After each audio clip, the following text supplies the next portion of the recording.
Good afternoon बच्चों। और भाई अब तो कभी कभी आते हो आप लोग क्लास हैं।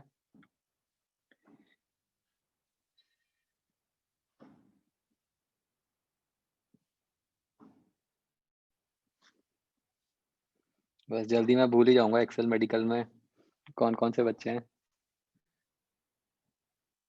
सिर्फ 4-5 हैं जो कंसिस्टेंटली लगाते हैं सारी क्लासेस हैं। ऐसा क्यों है भाई, बताओ मुझे।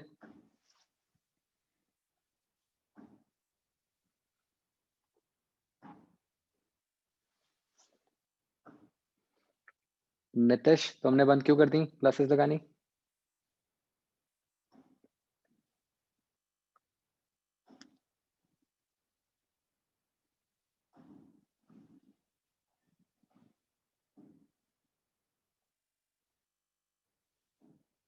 अच्छा, ये आराम हो गया रिकॉर्डिंग का है।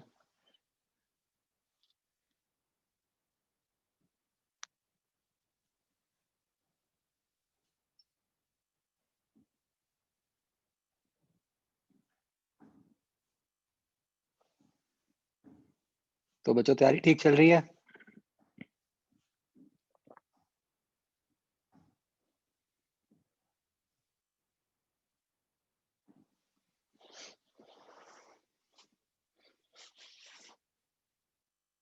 ओके,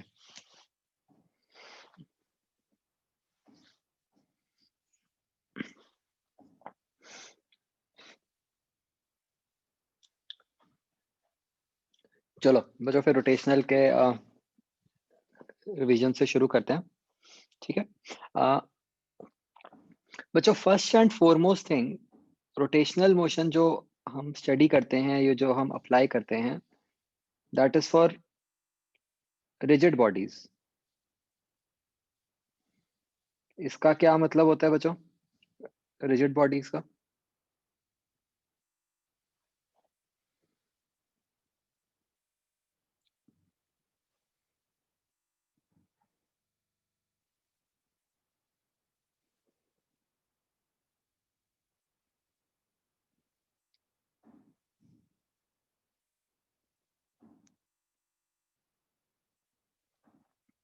रिजिड बॉडी का मतलब है जहां पर कोई भी दो पार्टिकल्स के बीच में डिस्टेंस चेंज नहीं हो सकता।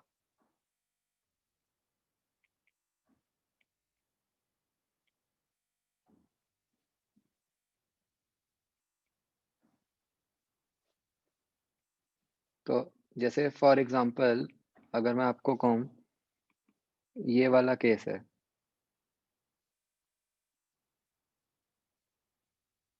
बच्चों क्या ये रिजिड बॉडी हुई?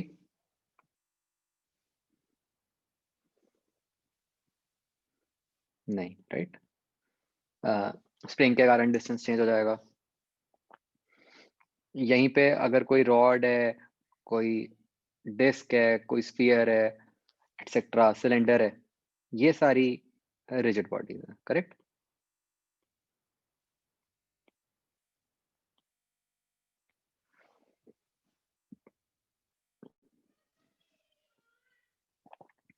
तो जस्ट लाइक हम जो हमारे पुराने चैप्टर्स हैं, काइनेमैटिक्स, एनएलएम, मोमेंटम एक्सेट्रा, वो सारे चैप्टर्स को हम करते हैं, स्टडी करते हैं वहां पे हम पॉइंट बॉडीज। ठीक है, मोस्टली हम वहां पे पॉइंट ऑब्जेक्ट्स पढ़ते हैं। बहुत रेयरली कहीं कहीं जगह पे हम बड़े ऑब्जेक्ट्स की बात करते हैं। ठीक है। इस चैप्टर के अंदर हम सीखते हैं कि बड़े ऑब्जेक्ट्स के साथ कैसे डील करना है। ठीक है।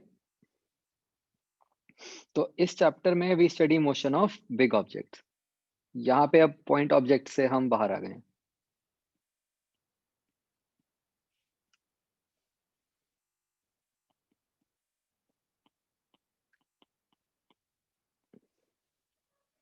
ठीक है, तो उसके लिए हमें कुछ टर्म्स बनानी पड़ती हैं। The first term which is helpful is torque. तो बच्चों टॉर्क क्या करती है? This is equivalent of force.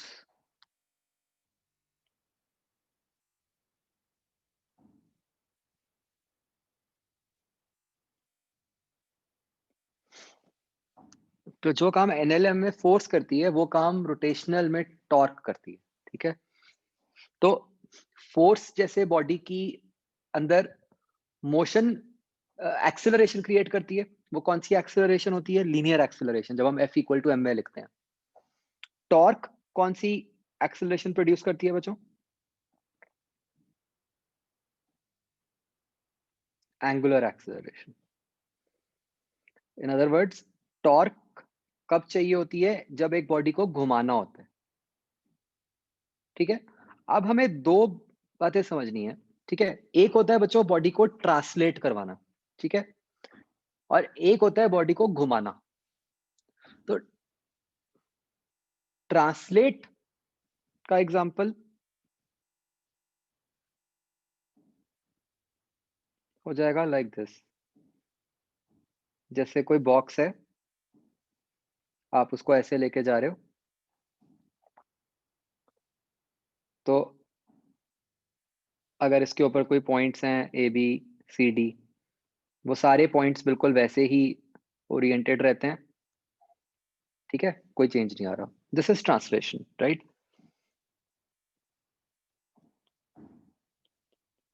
Rotation का क्या मतलब है? तो मान लो एक रॉड है, वो पहले ऐसे है, कुछ देर के बाद वो रॉड मान लो ऐसे हो गई, ठीक है, फिर कुछ देर के बाद ऐसे हो गई।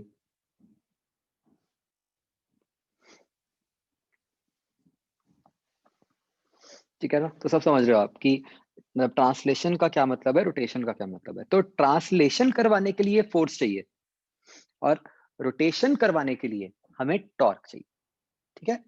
तो फॉर एग्जांपल, अगर पंखा चलाना है घर पे, तो पंखा चलाने के लिए आपको क्या चाहिए? फोर्स या टॉर्क?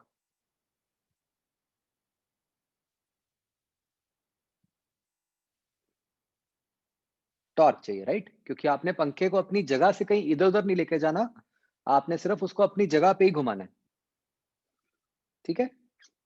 तो इसलिए वहां पे आपको टॉर्क चाहिए।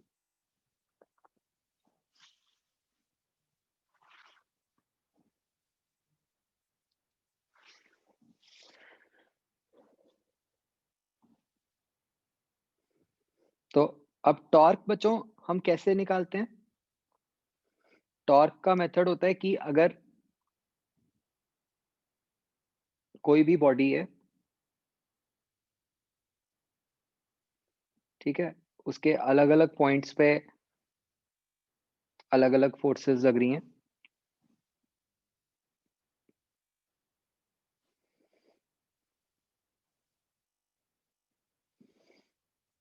तो एक बात तो ये बच्चों की टॉर्क एक पॉइंट के अबाउट कैलकुलेट होती है।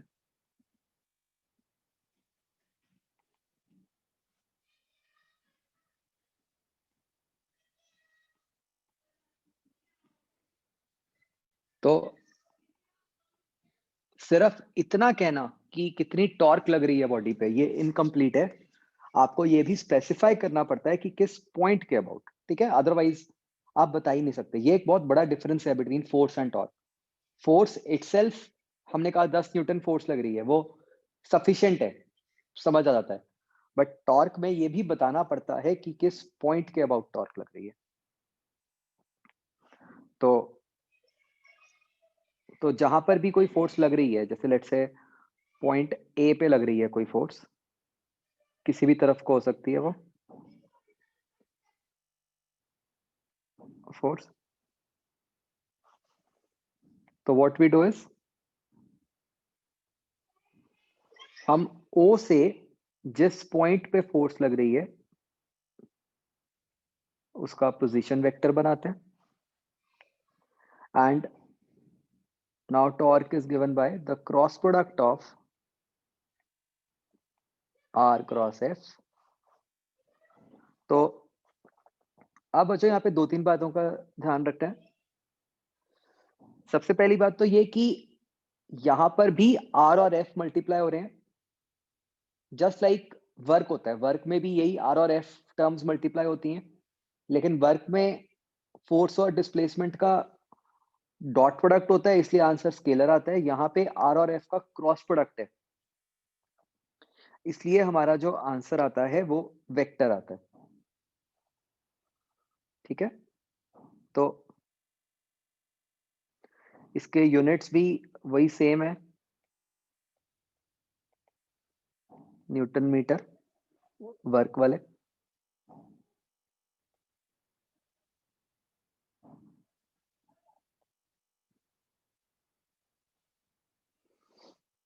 ठीक है, तो इसको बच्चों मैग्नीट्यूड वाइज हम कैसे समझ सकते हैं?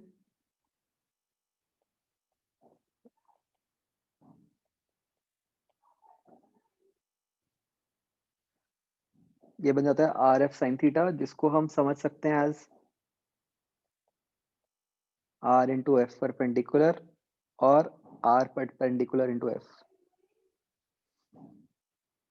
इसका क्या मतलब है बच्चों?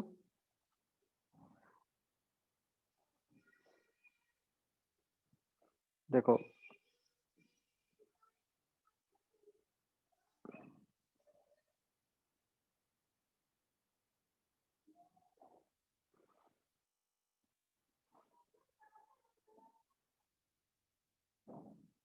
लेट से बच्चों ये सिचुएशन है,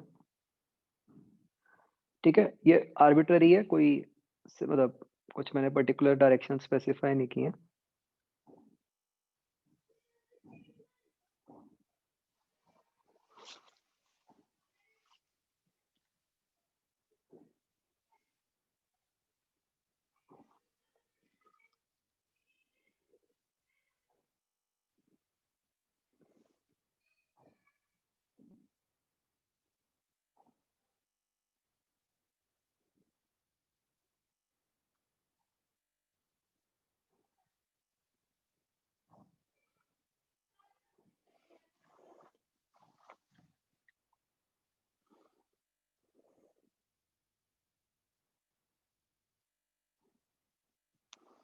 तो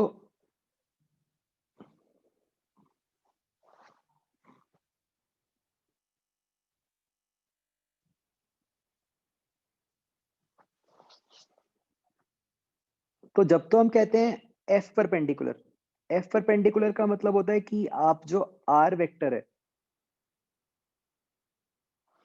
उसके परपेंडिकुलर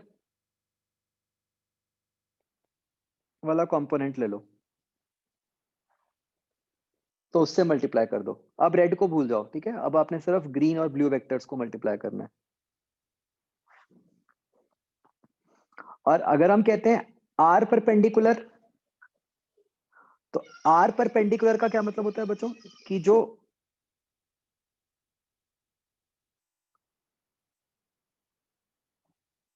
फोर्स का लाइन ऑफ एक्शन है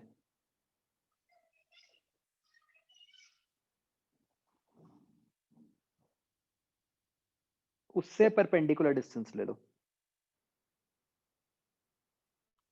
ठीक है, तो ये बहुत ध्यान रखना है कि या तो आर परपेंडिकुलर को एफ से मल्टीप्लाई कर दो, या एफ को आर परपेंडिकुलर से मल्टीप्लाई कर दो। ठीक है, इसका एग्जांपल लेते हैं, इससे एकदम क्लियर हो जाएगा।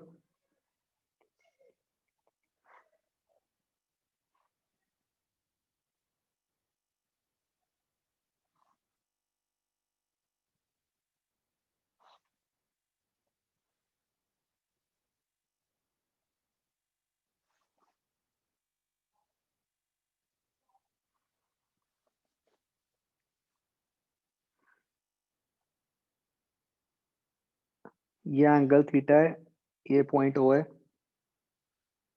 ये एक थ्रेड है, थ्रेड से मास एम लटका हुआ है। ठीक है, मास एम पे बच्चों दो फोर्सेस लग रही है, मैं शो कर देता हूँ। थ्रेड की लेंथ एल है,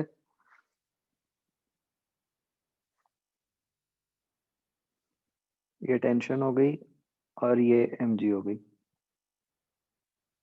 फटाफट से मुझे बताओ कि what will be the torque about point O.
Dhritika दोबारा सोचो, कुछ गड़बड़ कर रहे हो।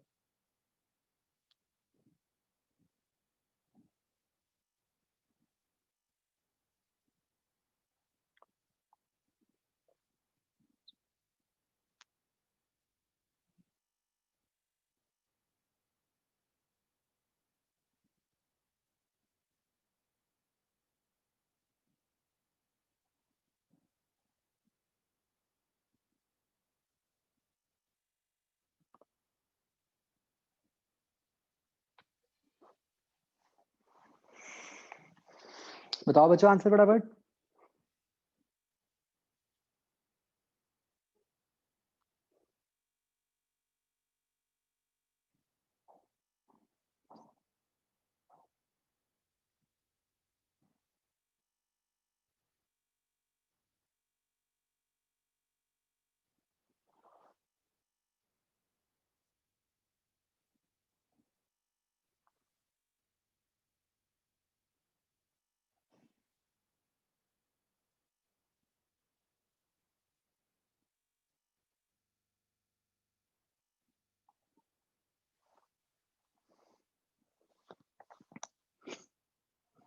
तो देखो सबसे पहले तो ये देखो आप कि क्या पॉइंट ओ के अबाउट टी की कोई टॉर्क होएगी?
तो टेंशन की कोई टॉर्क नहीं होगी, क्योंकि टेंशन जो है वो आपकी सीधा पॉइंट ओ के थ्रू पास कर रही है, राइट? तो टेंशन की कोई टॉर्क नहीं होगी। बचा क्या? mg।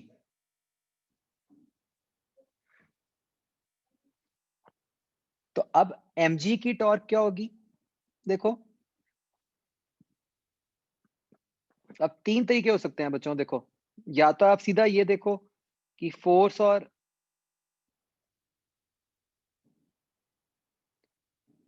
जो आर है उसके बीच में क्या एंगल है।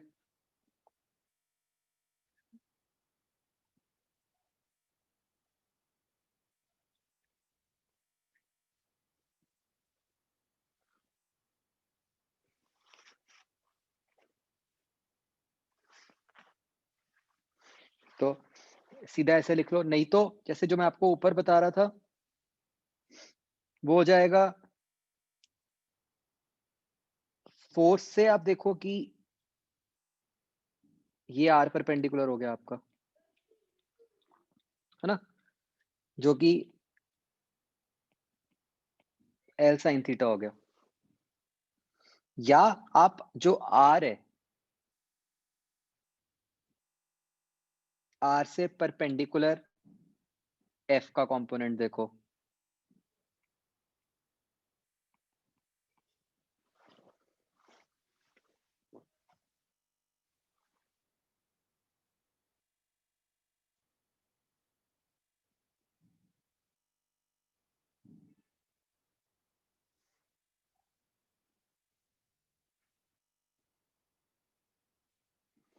ठीक है जी। तो किसी भी तरीके से कर लो, मतलब या तो आपका mg l sin थीटा से मल्टीप्लाई हो जाएगा, या आपका जो l है वो mg sin थीटा से मल्टीप्लाई हो जाएगा।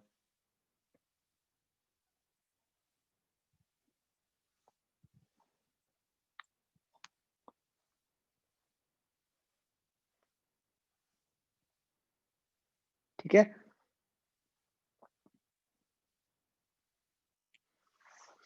तो अब फिर से बच्चों एक बार ये समझो कि क्यों टेंशन की टॉर्क नहीं है। ये बिल्कुल वैसी बात है जैसे हम कहते थे कि मुझे बताओ कि अगर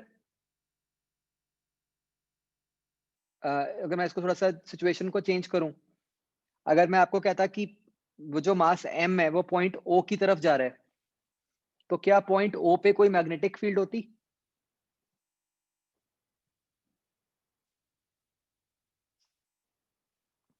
नहीं होती ना? क्यों? वही, क्योंकि फील्ड में v क्रॉस r आता है, तो वो टर्म 0 हो जाती, है ना? बिल्कुल वैसे ही अब यहाँ पे टॉर्क में r क्रॉस f आ रहा है, तो जो f है वो पॉइंट O के थ्रू ही पास कर रहा है।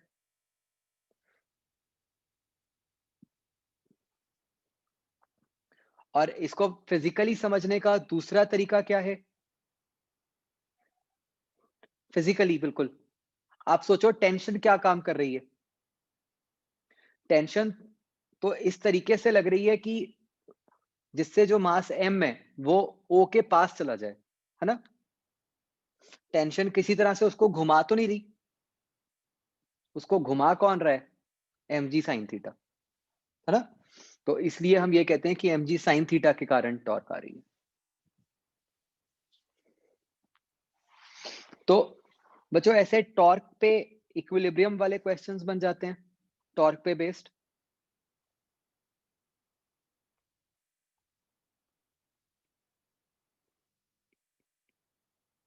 तो अगर इसका हम एक एग्जांपल लें,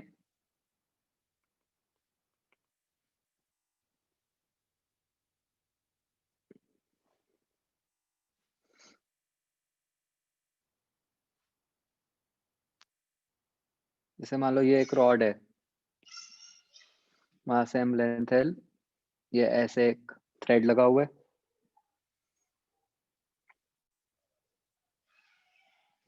ठीक है? थ्रेड की हेल्प से हमने इस रॉड को हॉरिजॉन्टल रखा हुआ है, ठीक है? ये दीवार है। तो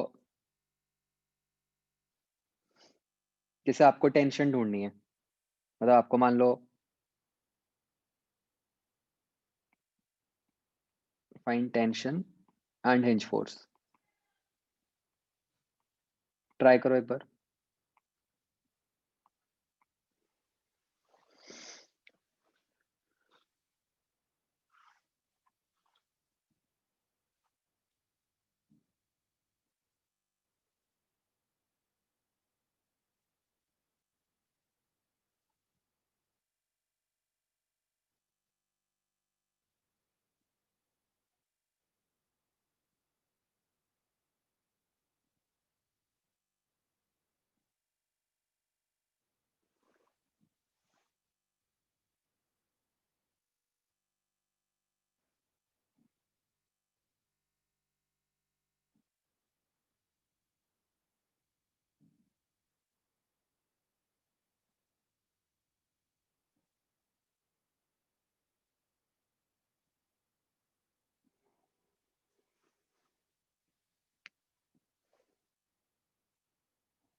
ट्राई करो बच्चों। थ्रेड जो है वो बिल्कुल रॉड के कॉर्नर पे लगाया हुआ है।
कर्मन आपका एक आंसर गलत है।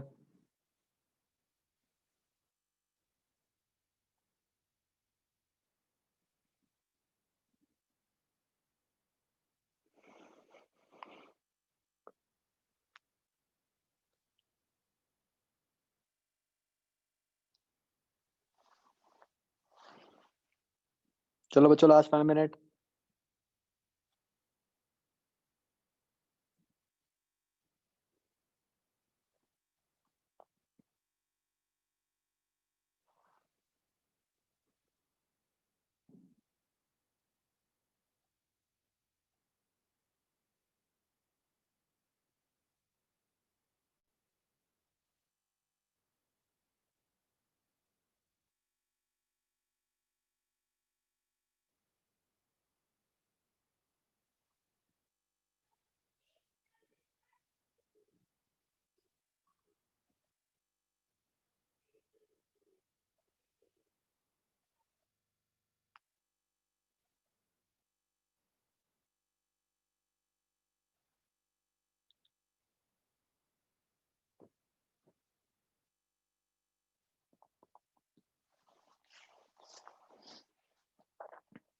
ओके, तो देखो बच्चों, इस एक क्वेश्चन से ना आपको मतलब 3-4 कंसेप्ट्स में क्लैरिटी आएगी। अगर बच्चों मैं इस रॉड का एफपीटी बनाऊं, इसके सेंटर पे लग गई mg फोर्स, ये टेंशन फोर्स लग गई एंगल थीटा पे। बताओ हिंज फोर्स कैसे दिखाएंगे?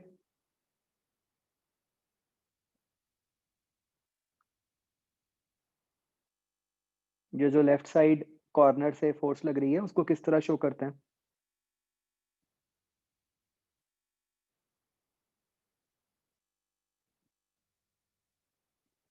तो एक तो सबसे पहले ये पॉइंट नोट कर लो, हिंज फोर्स की कोई फिक्स डायरेक्शन नहीं होती। ठीक है, तो हिंज फोर्स को हम कैसे शो करते हैं? इसको हम जनरल, जब कोई फिक्स डायरेक्शन हमें नहीं पता तो हम हिंज फोर्स को बच्चों ऐसे दो अननोन्स की फॉर्म में शो कर देते हैं, एफ एक्स एफ वाई। क्या ये बात समझ आती है बच्चों? अगर कुछ अननोन है तो उसको आप ऐसे ही शो करोगे ना, उसके दो कंपोनेंट शो कर दिए कि भाई एक्स में भी कुछ भी हो सकता है, वाई में भी कुछ भी हो सकता है।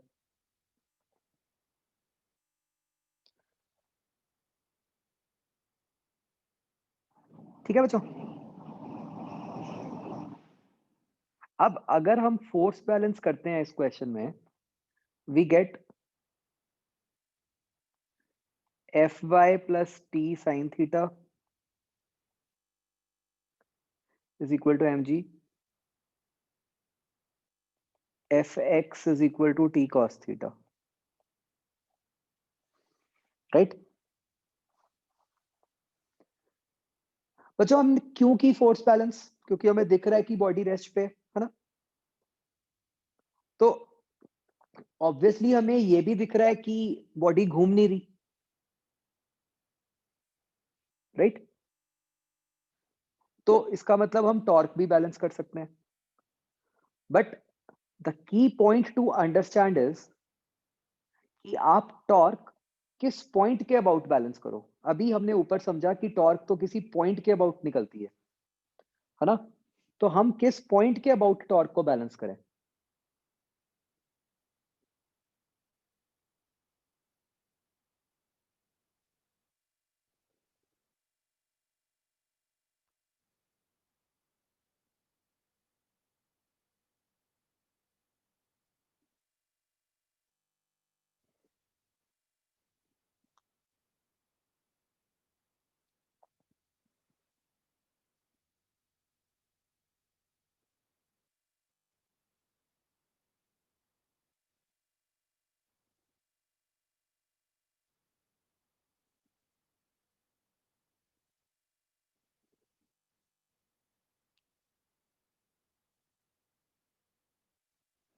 तो ये बच्चों अगला की पॉइंट जो हमें समझना है,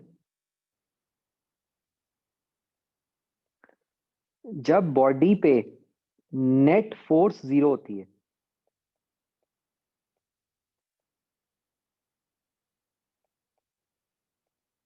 तब टॉर्क कैन बी बैलेंस्ड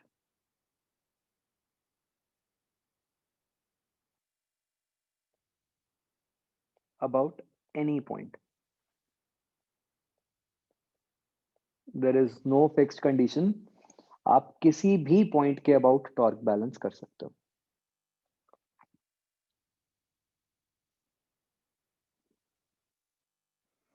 ठीक है, बट ये ध्यान रखना है, ये सिर्फ तब होता है जब नेट फोर्स 0 होती है।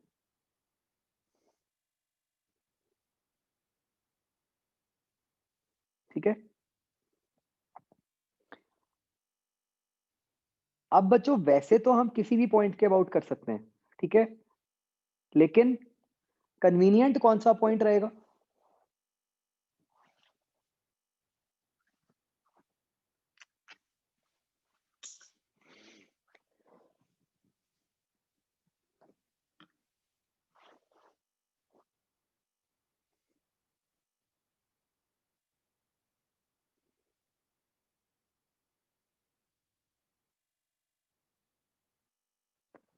So the convenient point for torque balance is the point where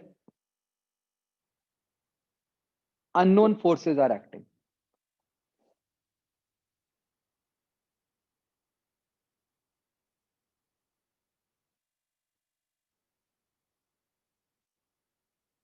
मतलब हमारे केस में कौन सा हो गया?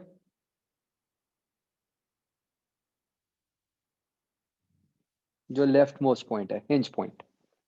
ठीक है, वंस अगेन मैंने बिल्कुल नहीं कहा कि ये जरूरी है, मैंने ये कहा है कि कन्वीनियंट है, राइट?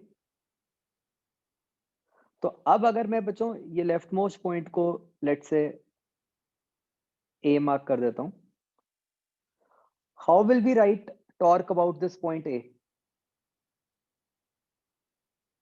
जो कि 0 होनी चाहिए?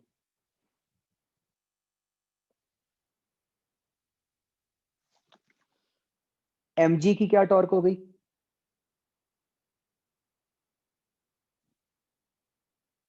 mg into L/2। ठीक है, अच्छा बच्चों ये बताओ, पॉइंट ए के अबाउट ये वाली फोर्स बॉडी को किधर को घुमाने की कोशिश कर रही है?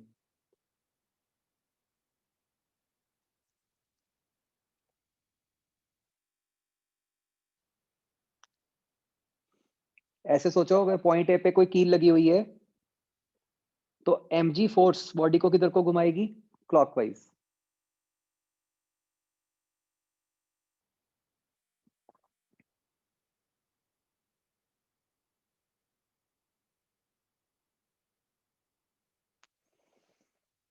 तो ये नेक्स्ट पॉइंट कि हम टॉर्क की कन्वीनियंट डायरेक्शन जो होती है, वंस अगेन वो क्लॉकवाइज एंटी क्लॉकवाइज में समझ लेते हैं हम।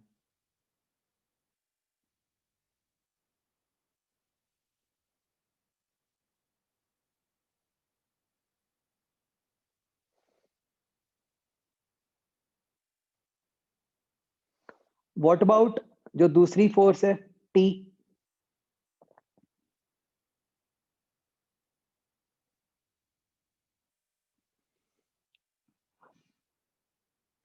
टेंशन की टॉर्क एंटी क्लॉकवाइज है पॉइंट ए के अबाउट, और कितनी है?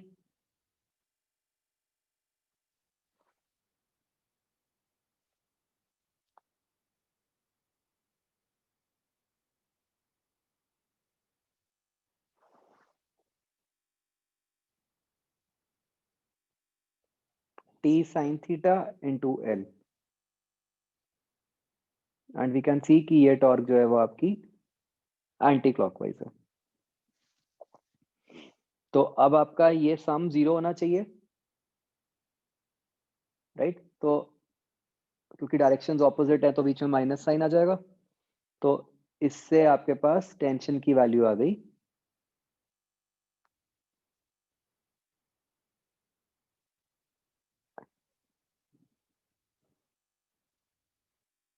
mg/2 sin theta.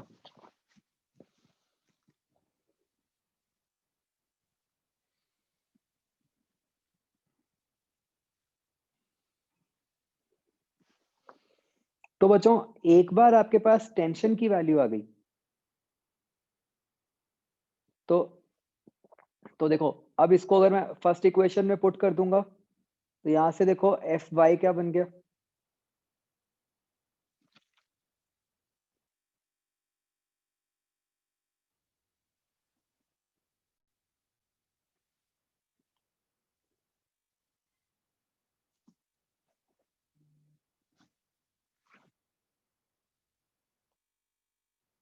mg/2 और एफ एक्स क्या बन गया सेकेंड इक्वेशन से,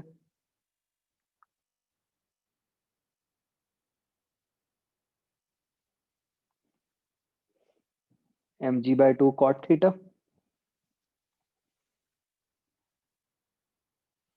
है ना। और यहां से नेट हिंज फोर्स क्या बन गई,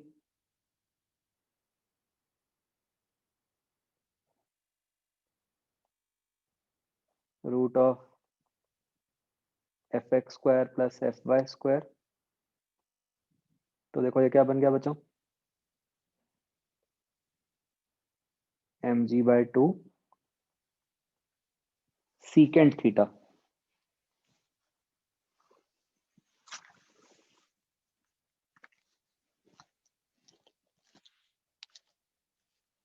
समझ आया बच्चों?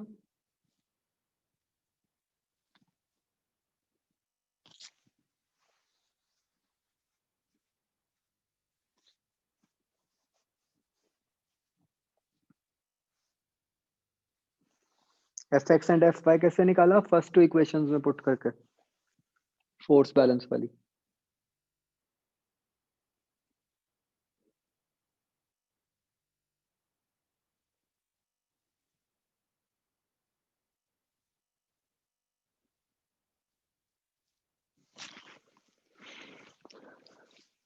तो बच्चों यहाँ पे ना बहुत ही अच्छा क्वेश्चन ये बनता है कि हिंज फोर्स पूछ लो, ठीक है, टेंशन मत पूछो, हिंज फोर्स पूछो, क्योंकि टेंशन का तो आंसर पहले स्टेप पे निकल आता है सीधा टॉर्क बैलेंस करके। लेकिन अगर हिंज फोर्स निकालनी है, ठीक है, तो उसके लिए टॉर्क बैलेंस भी करनी पड़ेगी, फोर्स बैलेंस भी करनी पड़ेगी, और फिर उसका रिजल्टेंट भी निकालना पड़ेगा।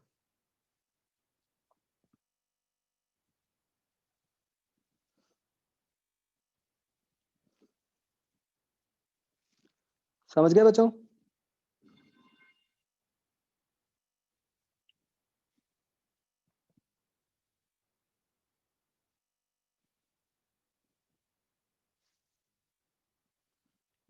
तो इस क्वेश्चन से बच्चों ये 4 पॉइंट्स आ गए हमारे पास, जो हम मतलब टॉर्क में कहीं ना किसी फॉर्म में यूज करते रहते हैं टॉर्क अप्लाई करते हुए, ठीक है। टॉर्क के न्यूमेरिकल्स सॉल्व करते हुए हमेशा माइंड में ये क्लॉकवाइज एंटी क्लॉकवाइज वाला कंसेप्ट रखो, इससे मतलब साइंस में गलती नहीं होती, ठीक है।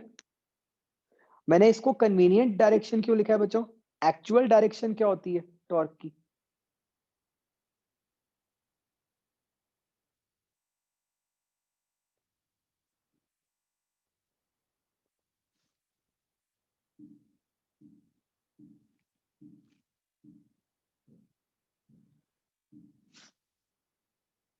एक्चुअल डायरेक्शन तो वो हो गई ना परपेंडिकुलर टू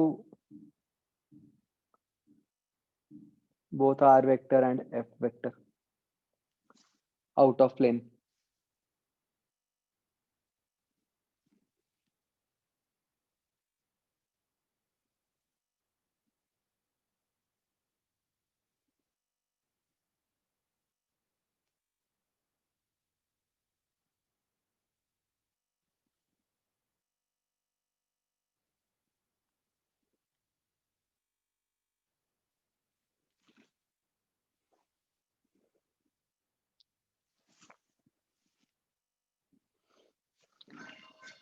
ओके बच्चों, टॉर्क के बाद अगला जो कंसेप्ट हमें आना चाहिए इस चैप्टर में, that is moment of inertia.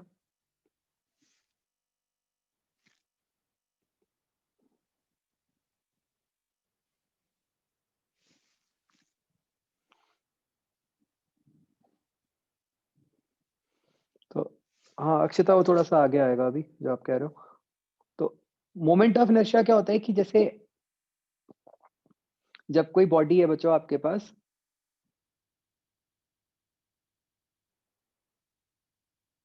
ठीक है, वो बॉडी किसी एक्सिस के अबाउट घूम रही है, ठीक है, मतलब ये बॉडी, इमेजिन करो, मतलब जब मैं कहता हूं कि एक्सिस के अबाउट घूम रही है, उसका क्या मतलब है?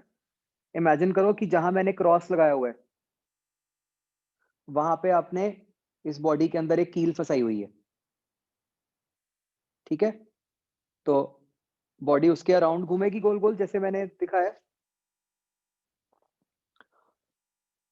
तो अगर अब हम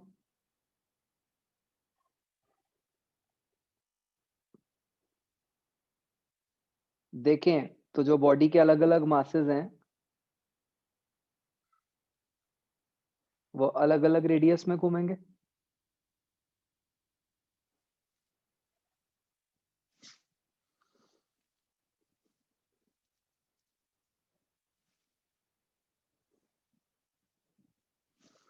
तो अगर हम हर बॉडी का मास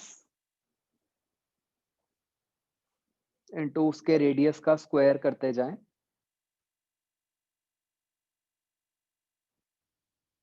then we get a quantity known as moment of inertia.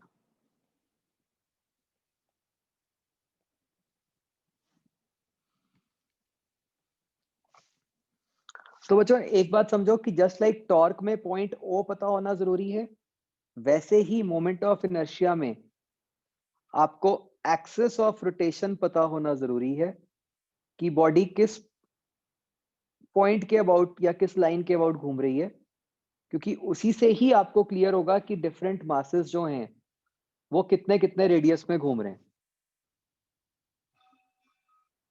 ठीक है। अगर मैं एक बिल्कुल सिंपल सा एग्जांपल लूं, जैसे मान लो ये एक ट्रायंगुलर फ्रेम है,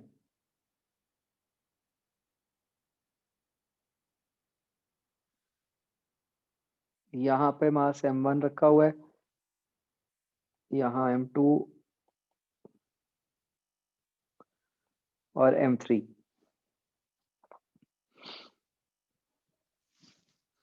ठीक है। अब अगर तो मैं कहता हूं कि एक एक्सिस है लाइक दिस, ठीक है, मतलब ये जो फ्रेम हुआ वो किधर को घूम रहा है, ये इस लाइन के अबाउट गोल गोल घूम रहा है, मतलब अभी इनटू द प्लेन जा रहा है,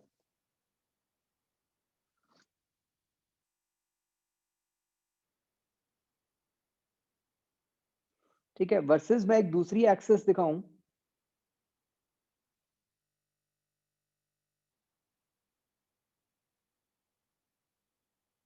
लाइक दिस, तो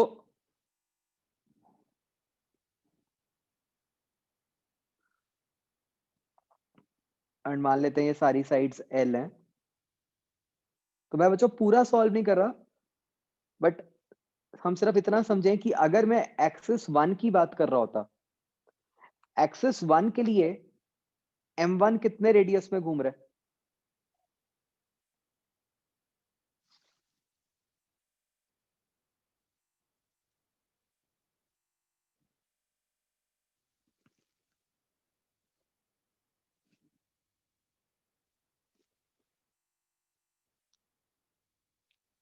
L/2, राइट। तो एक्सिस 1 के लिए वो आता m1 L/2 का स्क्वायर प्लस जो भी बाकियों का आता, ये वाला डिस्टेंस आता, है ना। वेयर एज अगर हम एक्सिस 2 की बात करते,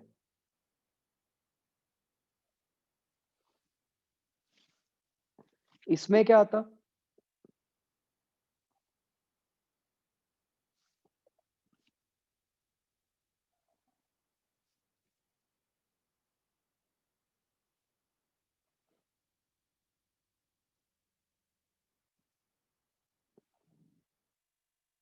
एक्सिस 2 होती तो m1 आपका ये जो डॉटेड रेड लाइन है उस रेडियस में होता।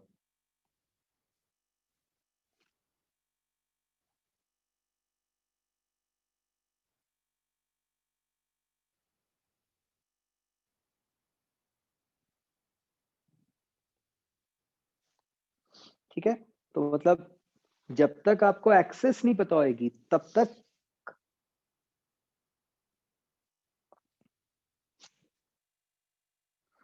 आप नहीं बता सकते कि मोमेंट ऑफ इनर्शिया क्या होगा। तो दो मतलब torque as well as moment of inertia दोनों के लिए आपको एक्सेस चाहिए होती है। अब जब आपके पास टॉर्क आ जाए और आपके पास मोमेंट ऑफ इनर्शिया आ जाए तो आप इन दोनों को रिलेट कर सकते हो by the relation torque is equal to I alpha.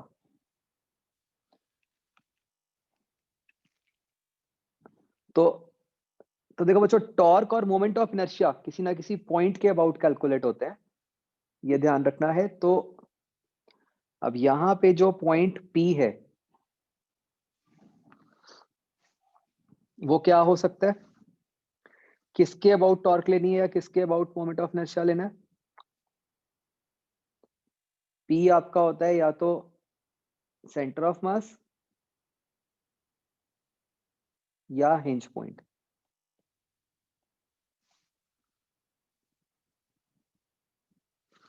ठीक है बच्चों, ये बहुत ध्यान रखना है कि जिस पॉइंट के अबाउट आप टॉर्क लिख रहे हो मोमेंट ऑफ इनर्शिया भी उसी पॉइंट के अबाउट लिखना है।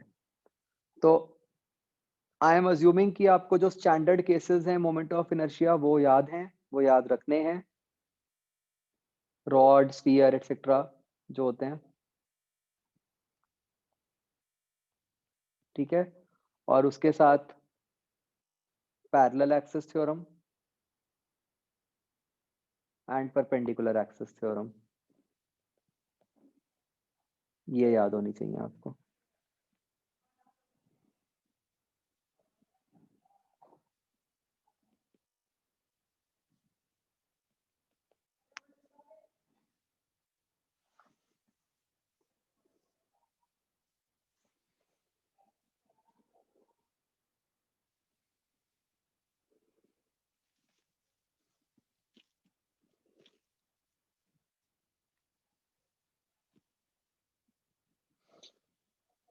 ठीक है,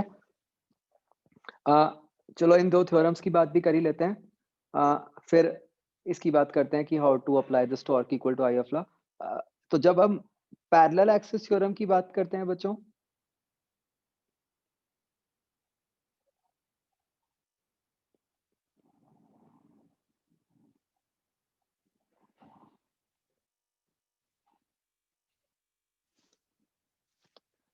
इसका क्या मतलब होता है कि जैसे मान लो बच्चों हम एक रॉड ले लें,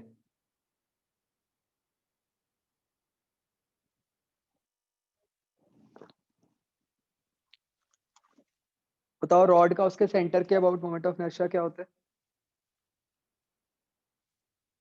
जिस तरह मैंने ये एक्सिस दिखाई है, ये कितना होगा?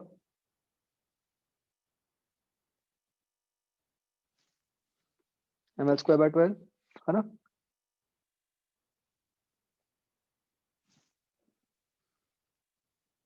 दीपजोत क्या लिखा है?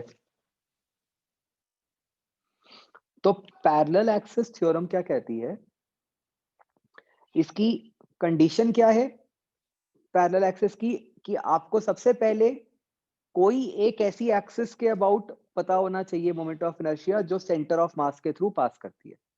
ठीक है, ये कंडीशन है पैरेलल एक्सिस थ्योरम की। तो फिर अगर आप कोई भी और एक्सिस ड्रॉ कर लो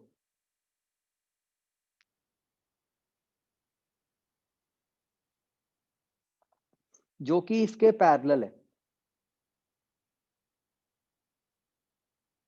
और आपको इन दोनों एक्सिस के बीच में डिस्टेंस पता है, तो आपका उसके about moment of inertia I C plus md² हो जाएगा। तो कंडीशन क्या है आपको सेंटर ऑफ मास के थ्रू पास करने वाली एक्सिस का मोमेंट ऑफ इनर्शिया पता होना चाहिए, और दूसरी एक्सिस जो है आपकी, वो इनिशियल एक्सिस के पैरेलल होनी चाहिए।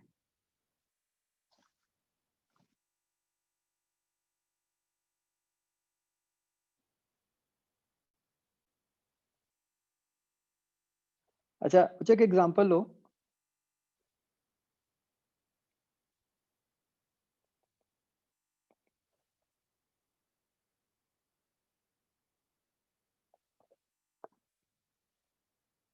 लेट्स से ये एक रॉड है, मास m, लेंथ l। मेरी एक्सिस यहाँ पे है ऐसे,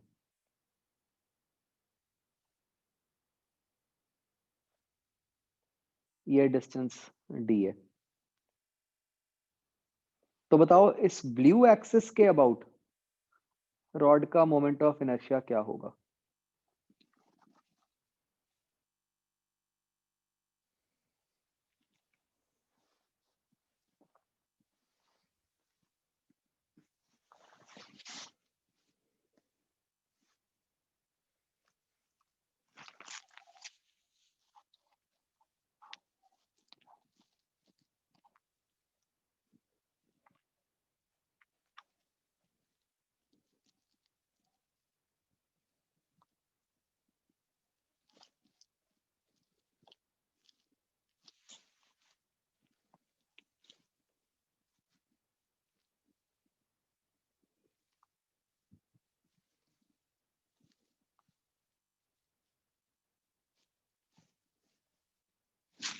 yes, so it will be just md square.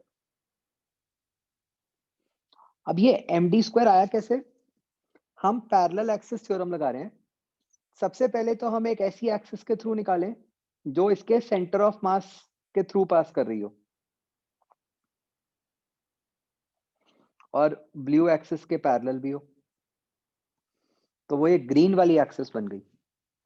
तो बच्चों बताओ, ग्रीन वाली एक्सिस के अबाउट क्या मोमेंट ऑफ इनर्शिया हुआ रॉड का? 0, है ना?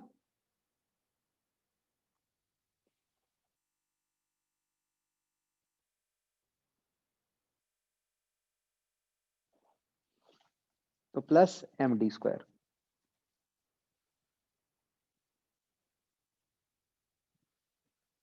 तो आप समझ रहे हो, दोनों कंडीशंस इंपॉर्टेंट हैं कि पैरेलल भी होनी चाहिए और सेंटर ऑफ मास के थ्रू भी पास करनी चाहिए।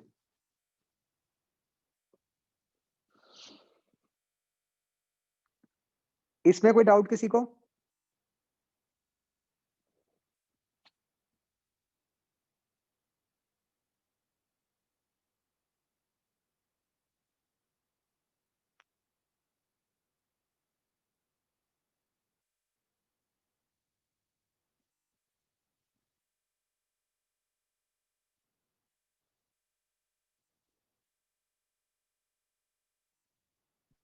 ओके। और फिर बच्चों जो परपेंडिकुलर एक्सिस थ्योरम होती है,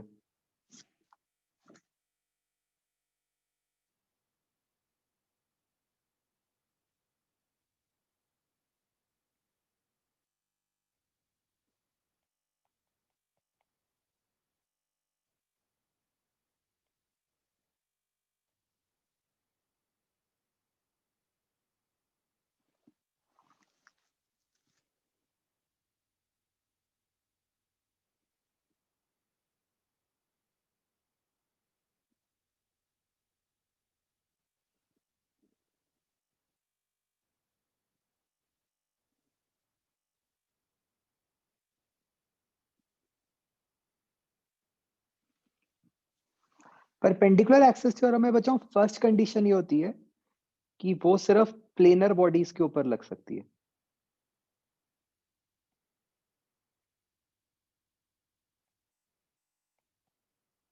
ठीक है? और ये थ्योरम क्या कहती है कि अगर आपके पास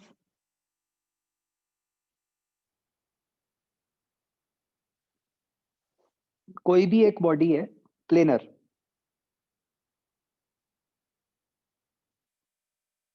और आपको दो एक्सिस के अबाउट मोमेंट ऑफ इनर्शिया पता है, जो कि बॉडी के प्लेन में लाई करती हैं। ठीक है, दो परपेंडिकुलर एक्सिस जो बॉडी के प्लेन में लाई करती हैं। तो आप एक तीसरी एक्सिस के अबाउट निकाल सकते हो मोमेंट ऑफ इनर्शिया,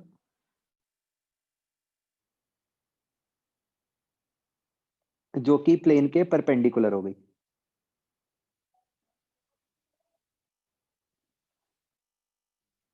तो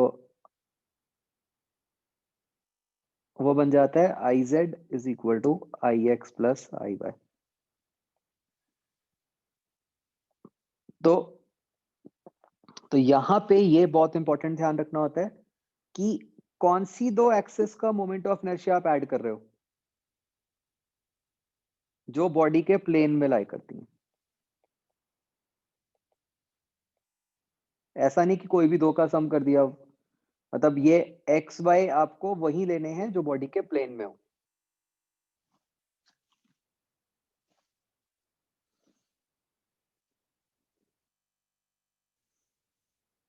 ठीक है जी।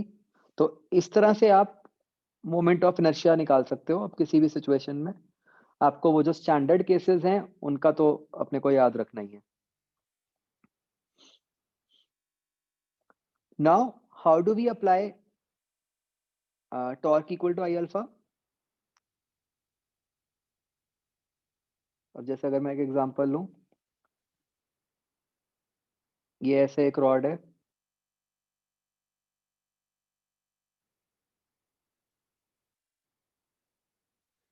लेफ्ट हैंड से हिंज्ड है।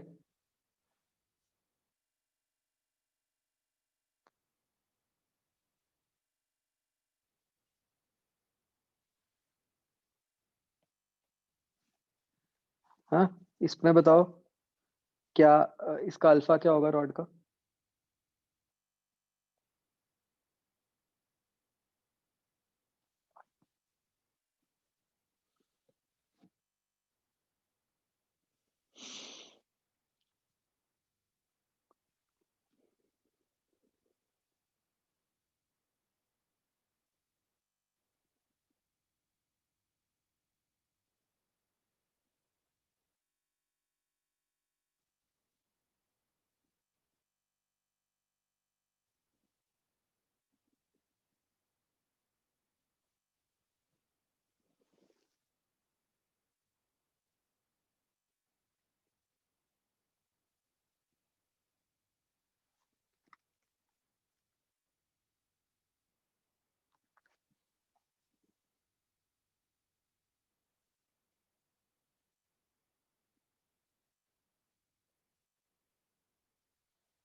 तो देखो क्लियरली इस क्वेश्चन में हमें हिंज पॉइंट दिख रहा है बच्चों पी, राइट।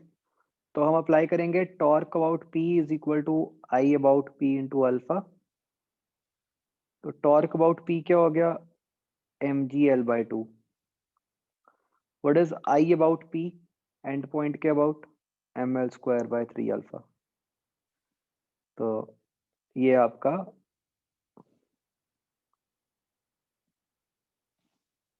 अल्फा आ गया 3g/2l।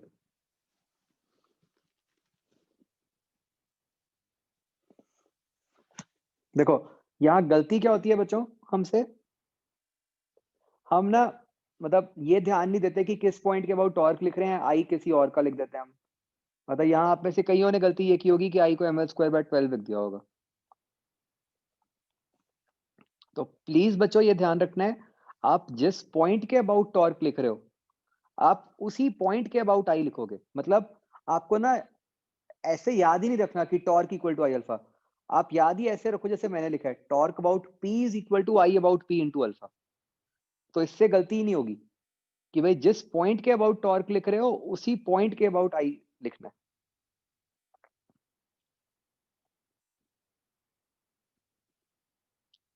अंडरस्टूड।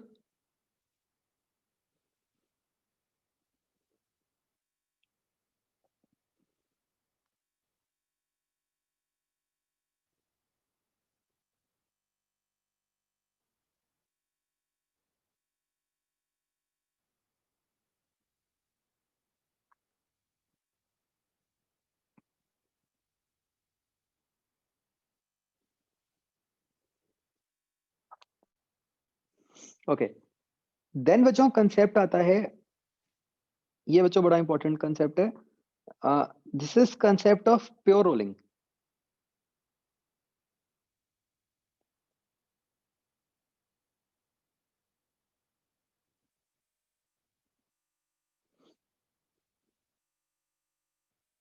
तो इसका मतलब क्या होता है बच्चों, देखो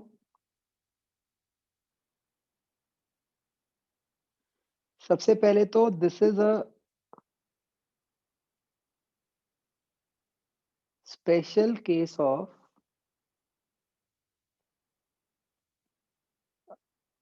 रोटेशनल प्लस ट्रांसलेशनल मोशन।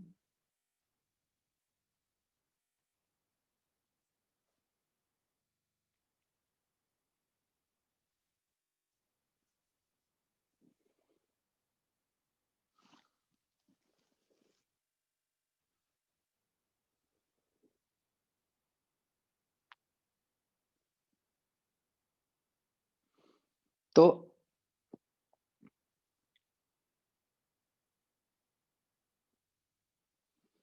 बच्चों इमेजिन करो एक बॉडी, ये मान लो कोई डिस्क है, ठीक है, वो ऐसे ग्राउंड के ऊपर मूव कर रही है।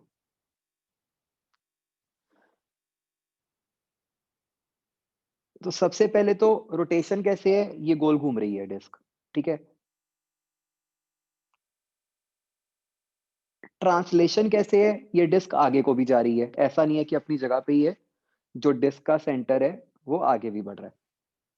तो इससे हमें ये तो क्लियर हो गया कि भाई ये जो मोशन है वो रोटेशन प्लस ट्रांसलेशन कंबाइंड है, ठीक है। प्योर रोलिंग का मतलब बच्चों ये होता है कि जो बॉडी का पॉइंट सरफेस के कांटेक्ट में है, नीचे ग्राउंड के कांटेक्ट में है,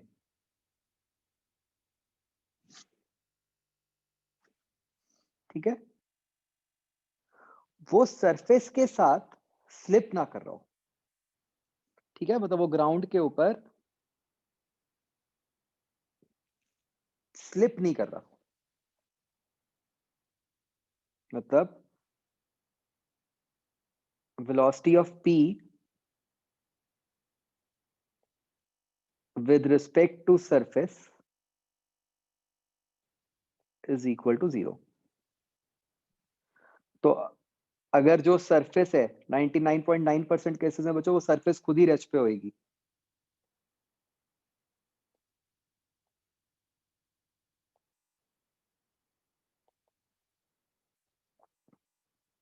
तो इसका मतलब हो जाता है वीपी इक्वल टू 0, कि भाई बॉडी का वो पॉइंट जो सरफेस के कांटेक्ट में है उसकी वेलोसिटी 0 हो गई। तो बच्चों एक बात का ध्यान रखना, फंडामेंटल कंडीशन कौन सी है, नीचे वाली ऊपर वाली? फंडामेंटल कंडीशन ऊपर वाली है, वो तो जब सरफेस रेस्ट पे होती है तो वीपी इक्वल टू 0 आ जाता है,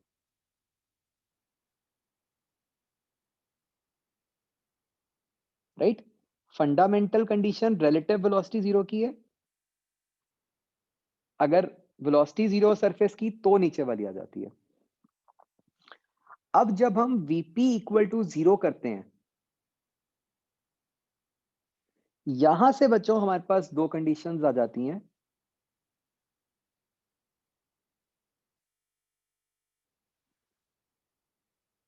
कि वीसी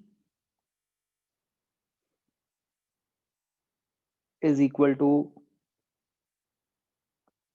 ओमेगा आर,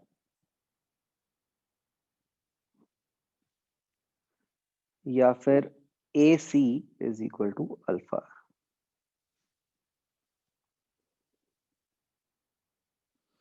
ठीक है बच्चों, तो सोचने में ऐसा लगता है कि ये कंडीशन तो वही है नॉर्मल सर्कुलर मोशन वाली जो रिलेशन थे, ठीक है, बट यहां पे ये तभी अप्लाई होते हैं जब बॉडी प्योर रोलिंग कर रही होती है,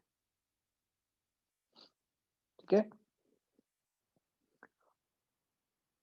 तो आप देख सकते हो कि यहां लेफ्ट हैंड साइड पे सी क्या है, सेंटर, तो आपके पास सी की वेलोसिटी और एक्सेलरेशन है लेफ्ट हैंड साइड पे, राइट हैंड साइड पे ओमेगा या फिर अल्फा है,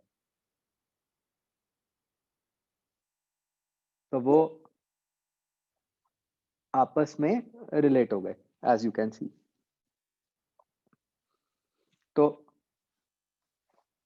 how and where do we apply these? जैसे अगर हम पहला केस लें, rolling on inclined plane,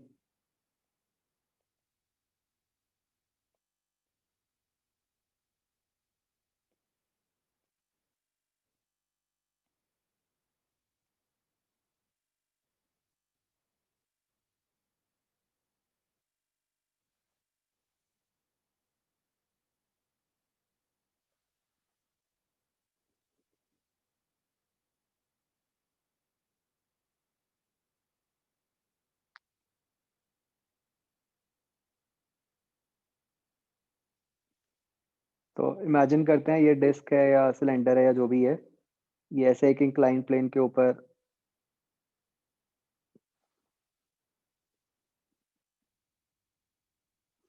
roll down कर रही है।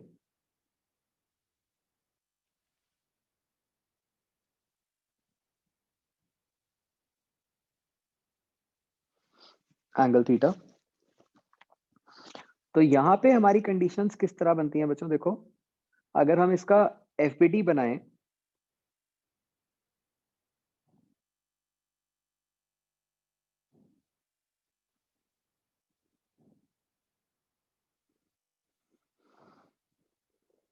तो एफबीडी में भी नो कि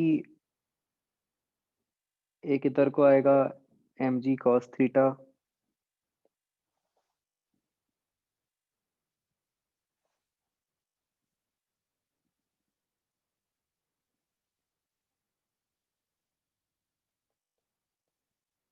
किधर को आएगा mg sin theta. Normal reaction आ गया,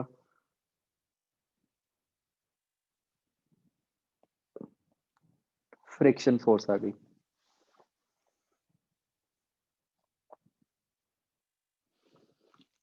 ठीक है, तो now how do we make equations?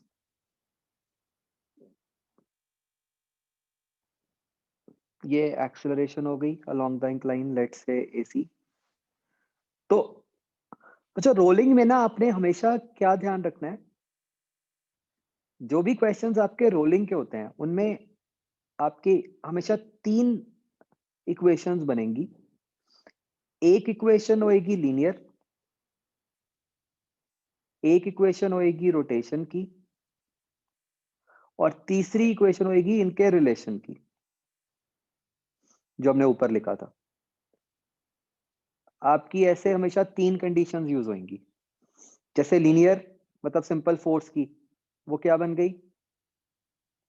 mg sin theta minus f is equal to mac। ठीक है, रोटेशन वाले चैप्टर में it is a good habit कि आप सिर्फ a या सिर्फ v ना लिखो, साथ में लिखो पॉइंट्स, क्योंकि यहाँ पॉइंट्स की बहुत इंपॉर्टेंस आ जाती है। फिर टॉर्क की इक्वेशन, अब हम किसके अबाउट लिखेंगे? सेंटर के अबाउट। क्यों? क्योंकि यहाँ पे तो हमें कोई हिंज पॉइंट पता नहीं है, अब कोई दिख नहीं रहा, तो सीएम के अबाउट तो लिख ही सकते हैं। तो टॉर्क अबाउट सेंटर क्या हो गई? बताओ बच्चों, सेंटर के अबाउट कौन सी फोर्स टॉर्क एक्सर्ट कर रही है?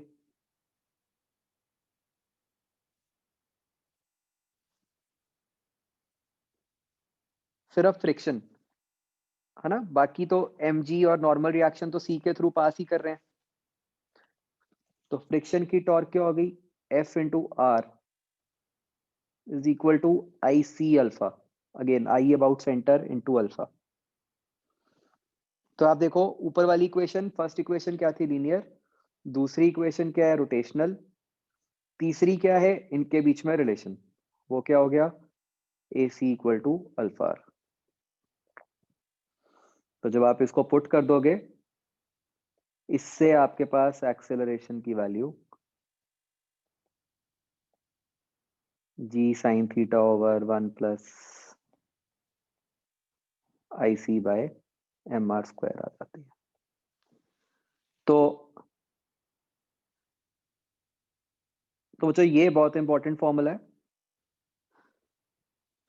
आपको बहुत सारे क्वेश्चंस ऐसे मिलेंगे जहां पे आपने कंपेयर करना होता है कि इंक्लाइन से एक सिलेंडर है, एक स्फीयर है, तो बताना है कौन सा जल्दी पहुंचा, कौन सा लेट पहुंचा, किसको कम टाइम लगा, किसकी स्पीड ज्यादा है, तो वो सारा कुछ इस फॉर्मूला पे बेस्ड होता है। तो बेसिकली फर्क क्या पड़ता जाता है, आप देखो कि जब तो हम पढ़ते थे सिंपल एनएलएम, तो हम कहते थे कि इंक्लाइन से बॉडी की एक्सेलरेशन क्या होती है, जी साइन थीटा। इससे तो फर्क ही नहीं पड़ता था कि बॉडी की शेप क्या है, क्योंकि जैसे मैंने आपको पहले बोला कि हम तो तब पॉइंट मासेस पढ़ते थे। लेकिन आप देख सकते हो कि इस चैप्टर में हमारी जो एक्सेलरेशन है वो आई पे डिपेंडेंट है। तो मतलब स्फीयर है या डिस्क है या क्या है, उन सब पे हमारा आंसर वेरी करता है, उन सब पे डिपेंड करता है। तो ऑफ कोर्स आप एसी की वैल्यू भी पुट करके ऊपर अगर चाहो तो एफ भी निकाल सकते हो।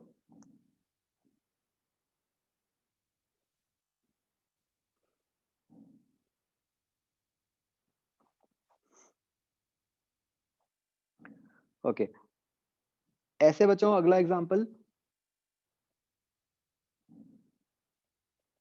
जो सिंपल हमारा पुली वाला केस होता है जो हम एनएलएम में करते हैं।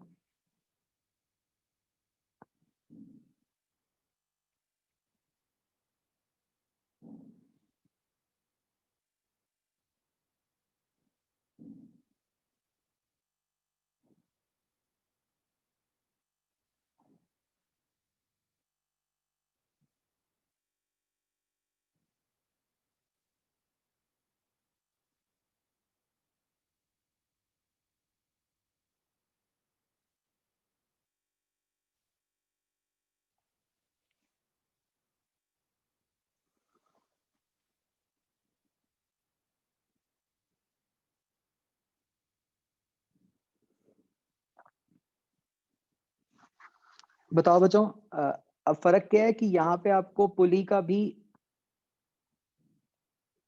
एम और आई गिवन है, ठीक है। तो बताओ यहाँ पे क्या फर्क पड़ेगा।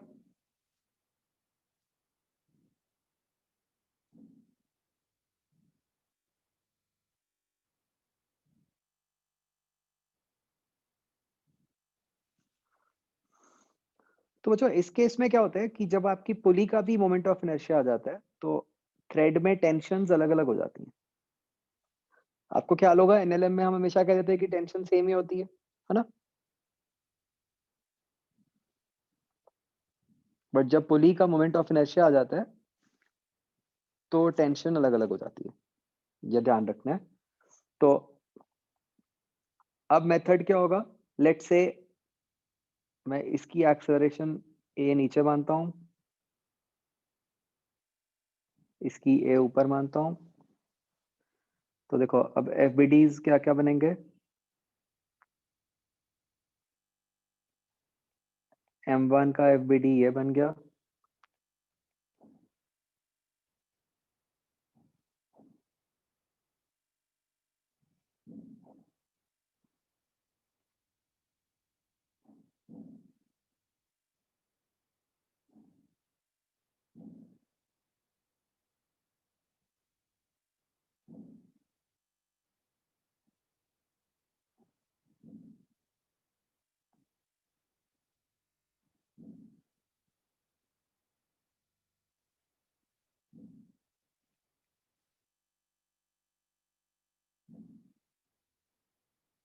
और तीसरा एफ बी डी बनेगा हमारी पुली का।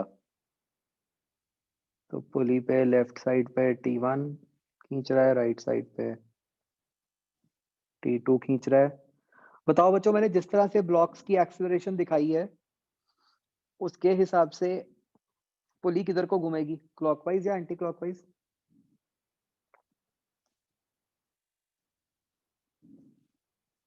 Anti clockwise, right. तो आपने उस तरीके से ही दिखाना है जैसे आपने ब्लॉक्स की मोशन दिखाई है। तो अब आपकी पुली की इक्वेशन क्या बन गई देखो, T1 into R minus T2 into R is equal to I alpha. ठीक है, तो आपके पास दोनों ब्लॉक्स की इक्वेशन आएगी, आपके पास ये पुली की इक्वेशन आ गई। और अगली इक्वेशन आपकी वो तो है ही कि A equal to R alpha. तो इसको सॉल्व करके आपके पास A की वैल्यू निकल आएगी।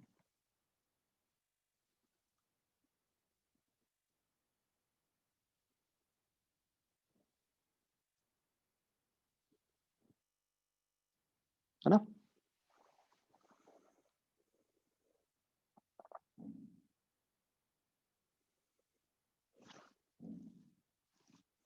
ओके, नेक्स्ट मुझे बताओ बच्चों, रोटेशन में हम काइनेटिक एनर्जी कैसे लिखते हैं?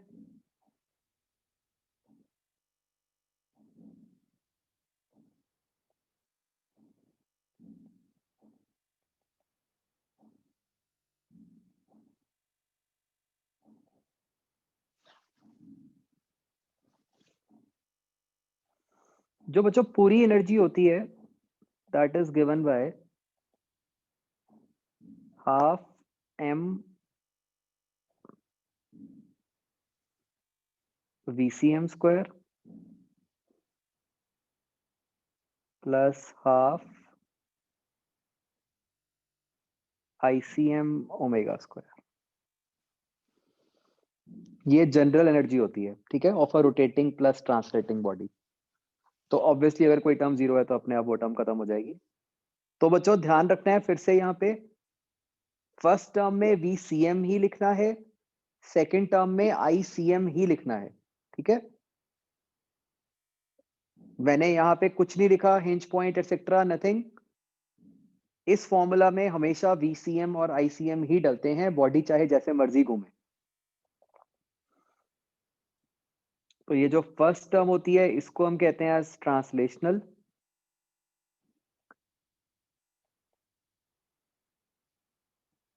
जो सेकंड टर्म होती है उसको हम कहते हैं as rotational.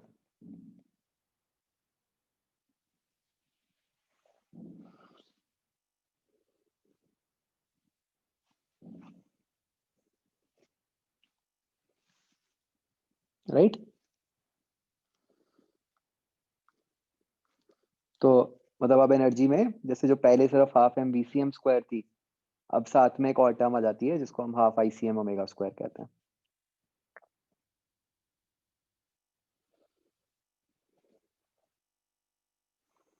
And how do we write angular momentum?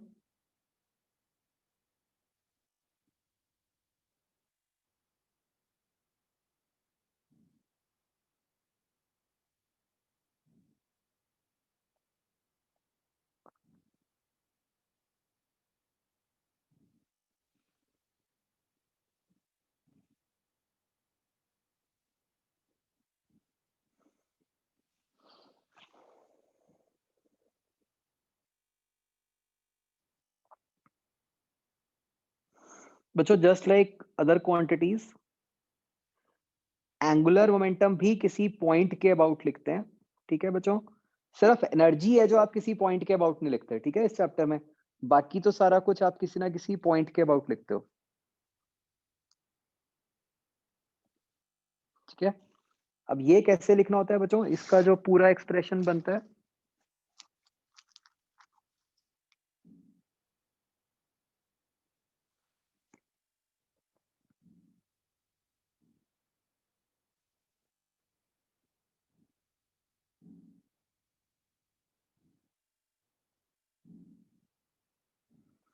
ये बनता है MRCM cross VCM plus ICM omega, ठीक है। अगेन बच्चों इसको ऐसे नहीं याद रखना आई ओमेगा, ठीक है, वो बहुत मिसलीडिंग है। आपने इसको ICM ओमेगा याद रखना है, ठीक है, फिर कभी गलती नहीं होगी।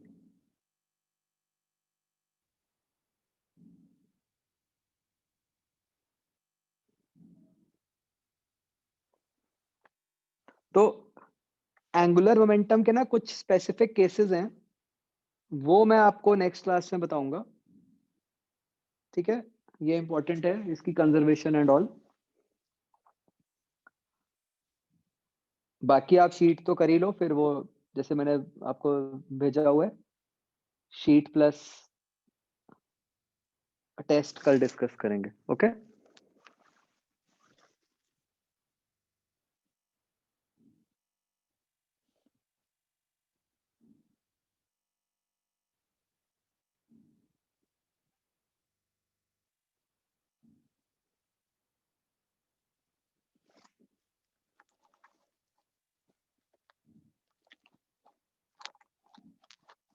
चलो ठीक है बच्चों। Okay bye.